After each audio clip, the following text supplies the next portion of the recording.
Hello everybody, welcome to my channel. My name is Noah. In today's video, I wanted to go over the 2021 Mustang Mach-E with you. Now this is a vehicle I have been very excited about for quite some time now. I am an electric vehicle enthusiast. I absolutely love the brand Tesla. I absolutely love this vehicle from what I've seen and driven it so far. And I know that Ford is planning on coming out with more Mustang electric vehicles in the future, but this is definitely a great jumping off point.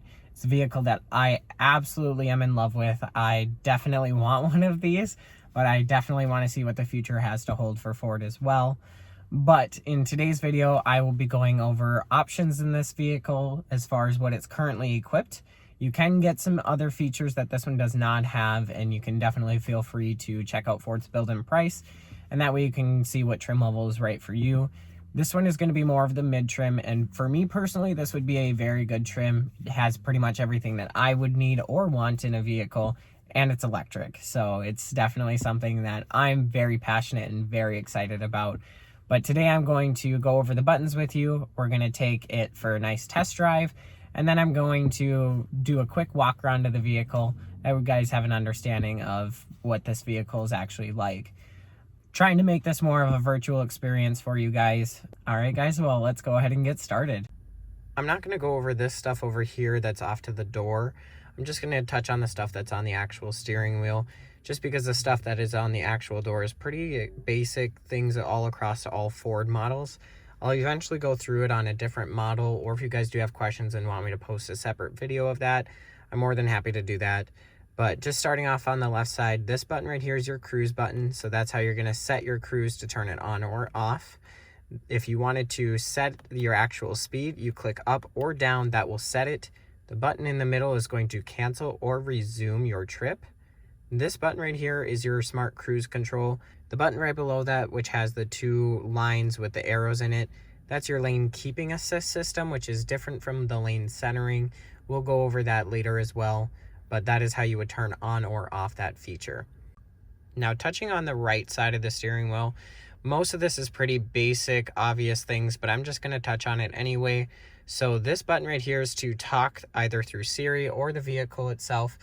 This button right here is going to be to answer and hang up a phone call. This is your volume controls. So you have up and down. You just move this knob up or down. And then if you needed to click OK for your main center screen. Now to skip to the next song or station, it would be this button. To go back to the previous song or station, you would click this button. Let's go over this main infotainment screen. As you can see, it is very large, but it does hold a lot of information in it. So it is very nice to have this big screen here. It's going to pretty much control everything in the vehicle.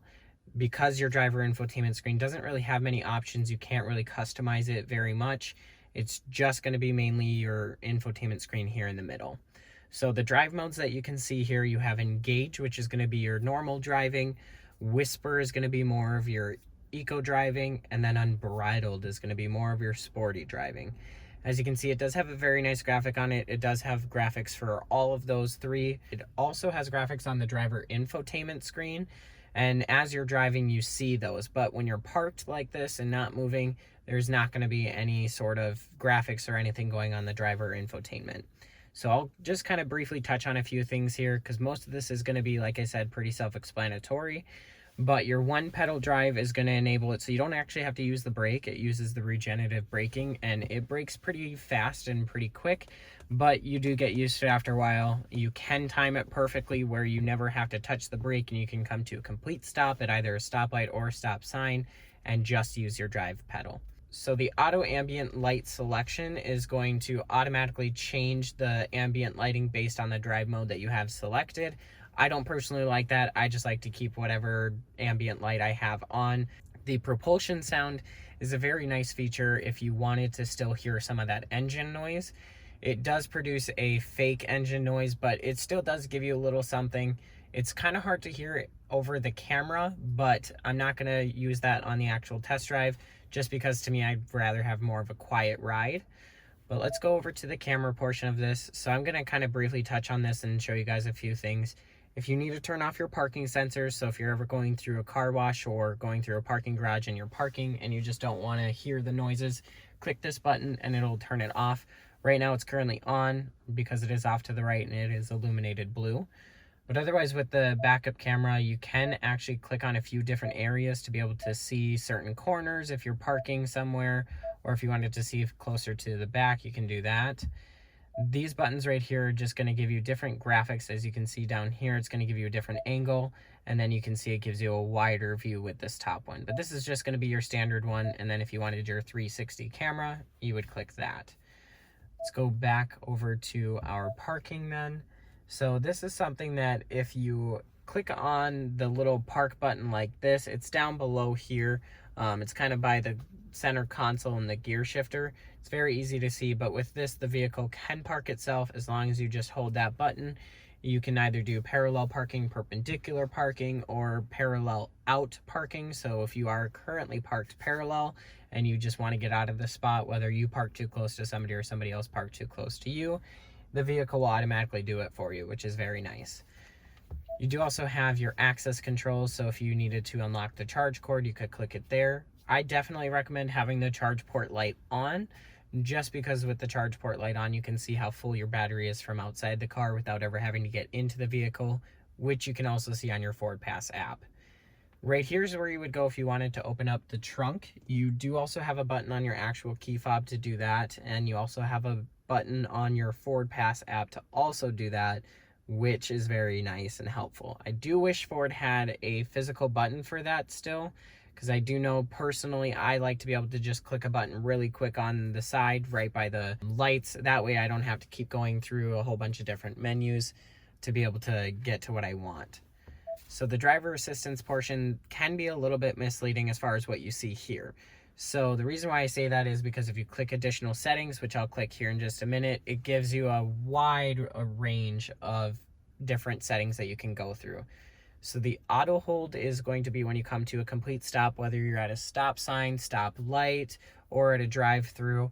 It'll hold the brake for you when you come to a complete stop, and that way you don't have to worry about constantly holding it. The traction control is pretty self-explanatory as well. I'm going to leave that one on. But like I said, when you click additional settings, you have a whole entire list of things that you can do. The cruise control is something, and most of these are something that you're going to click maybe one time when you purchase a vehicle and then never click it again, just because you will have your personal favorite settings already in there. But I like to have the adaptive cruise control on rather than intelligent cruise. Normal cruise is pretty obvious. The intelligent cruise control, however, is going to set the cruise based on the speed limit signs that you pass. And if you do click that and you have that selected, and I'll click it right now, you can see there's a tolerance, and the tolerance is going to let you set it however many miles you want, up to, I believe, 10 miles per hour above what the actual speed limit is. And that way you can set it for 6 miles over if you really want to do that, or you can just keep it on adaptive cruise like I do. But the lane centering is the thing that I was telling you about too with the lane keeping assist. It's a separate button from the one that's on the steering wheel. But the lane centering assist is going to keep you in the middle of the lane at all times, so you'll constantly feel the wheel pull itself. It's very nice because you don't have to actually constantly turn. You just have to rest your hand on the wheel and intervene when needed. The speed limit assist, I'm not really going to go over too much because it's pretty self-explanatory there. But the speed warning is something that if you want to turn that on and you have kids or somebody else that's driving it, it'll let them know if they're going above the speed limit. The lane keeping system, I also would probably keep on these settings right here, except I would probably put this on alert and aid. The lane keeping mode, when you have it on alert and aid, is going to tell you if you're drifting out of the line. Your pre-collision assist is something that you can play with and determine however you want to. The blind spot information system is pretty obvious as to what it is. I would probably recommend leaving that on. Now, if you go to your vehicle settings, you can do a couple different things here. I'm not going to go through this very much because most of it is pretty obvious and pretty self-explanatory as to what it is and what you can do. The charge is another thing I would definitely play with. You can set a schedule, so if you want it to be at a certain percentage all the time, or if you want your departure and comfort to be set for when you leave or when you are done with work. Your general tab is also pretty obvious. I'm not going to go through this one either because all of this is set to American standards. If you wanted to change that, you can. The display, I'm also not going to go over much. The calm screen is something that I've gone over in a few other models, but it'll pretty much just show you the time, the temperature, and that's it. The rest of this will be gone. The brightness and everything like that, pretty obvious. Clock is also pretty obvious. I'm not going to go through that. Connectivity is also pretty self-explanatory, but if you wanted to connect a Bluetooth device, that's where you would be able to do it. You'll also be able to remove devices from there. Your vehicle hotspot is also pretty self-explanatory. I'm not going to go through this one either. System updates is very nice because Ford is now going to be doing over-the-air updates for the Mach-E and the Ford F-150 and the future models as well. But this way, when you do have an update, you don't have to go to the actual dealership. You can just sit at home, click update, or it'll automatically update if you have it enabled. Like I said, that departure and comfort, this is where you would also be able to edit it. They have a couple different spots that you can do that. But as you can see, you can set it for any day, any time. The 911 assist is something that I would probably recommend leave on. Some people don't like to leave this on because they don't want to be able to share their information with law enforcement or emergency services. But in the event of a collision and your airbags deployed, this will call emergency services for you and send them your location. You do have to have a device paired Bluetooth in order to do that though. The voice control is also pretty obvious. I'm not going to go through this very much. I just wanted to touch on this, but this is something that you can change. So if you wanted to wake the vehicle up, you would just be able to select one of these and say that and you'd be good. The ambient lighting is also pretty obvious.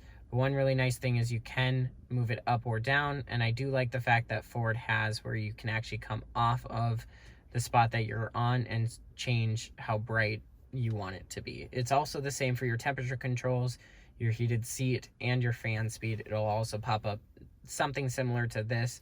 I'm not going to touch on those just because if I do, the vehicle's all of a sudden going to go into a high fan speed, or it's just going to go through a bunch of different menus that I don't want it to. Here you have your temperature control. If you wanted to do plus or minus, you would just be able to click here. Otherwise, it'll pop up something similar to this, but it'll go up to about here, and you can slide your finger on how hot or how cold you want it. Same thing with the fan speed. The auto is going to be 3 different settings for the automatic climate control. I'm not going to click that. Again, it'll send the fan speed very fast, and I don't want to put that on video. But right here, this little button is going to give you your different controls to set where you want the heat or AC to be coming out of. So you can click the windshield, your face, or your feet, and you can click multiple ones. So with the E-heat, let me pull that back up. What that's going to do, if you have that selected, it'll heat the cabin before it heats the battery. If you're charging, I would recommend turning that off because you'll charge faster and you'll get more charge out of it than if you were to just leave E-heat on and sit in your vehicle. So other than that, if you needed to switch your temperature back to dual, you just click this and it'll change it back to the driver settings, or if the passenger switches theirs, it'll automatically take it out of there so you guys can have separate climate controls. These are also pretty obvious as to what they are, so I'm not going to go over them. And then you have your passenger heated seat here too. You do only have one physical button on this screen, and it is your volume control button. So if you were to press this on the inside, it'll send you a nice little wave effect all throughout here, out through this, just to let you know that you turned it on or off. I'm not going to click that just because it does end the video if I were to do that. But going through a couple other things in here, so if you have your shortcuts listed down here, you can just click on this and it'll bring you to whatever menu you have it on. As you can see, this vehicle is very responsive overall. I'm just going to go through a couple of these other things here really quick. If you have your profile set, you can edit it, and these will show you your suggested ones. So what you use most common will be listed here, and then you can click through any of these and also see that information. So going back to this, like I said, there's not a terrible amount of other information on here. I'm just going to kind of keep that brief and short, but we're now going to take this out onto the road. I'm going to take it for a test ride. I'm just about to get out onto the highway, but I wanted to show you guys the acceleration in this vehicle. But I did also want to show you the graphics. As you accelerate, you can see they move. They give you a nice little image, but let's go ahead and resume back at 71. This does also show you a nice idea of how the actual lane keeping assist system works. So as you can see, you do have these little lines just indicating that it can sense the lines. This little line right up between these two cars is telling you that it has a distance set, and you can predetermine that with this button that I was telling you guys. So as you see, I click it and it changes it. So it's going to determine how far you are away from the car ahead of you and adjust the speed accordingly depending on what your set speed is.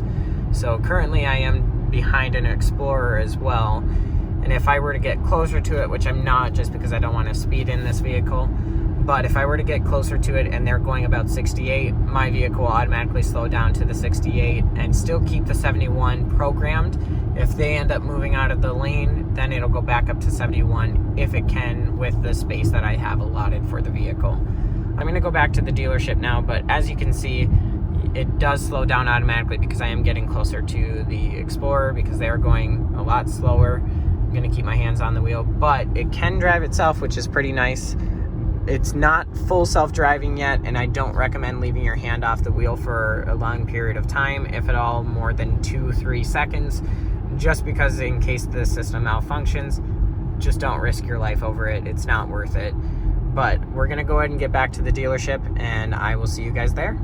Hey guys, I'm back at the dealership now. I really do hope that going through this helped you guys. I know it should help some people decide if they really do want to purchase this vehicle or not, and if they do currently own this vehicle. I hope this helps you see the buttons and understand them a little bit more. I know I didn't go through it too much in depth. I do kind of want to keep these videos a little bit shorter because I don't want to spend too much time going over all of these things. If you guys do have questions about individual portions of this video, as far as, hey, I don't understand how this part of the vehicle works, can you please tell me, send me a video? Or if you guys do want to stop into the dealership, I'm more than happy to go over some of these things with you. I know a lot of this is very new information. A lot of this is new technology, and people aren't very familiar with it. I'm here to explain these if you do have questions. But I do really hope you guys enjoyed this video. I will see you in the next one.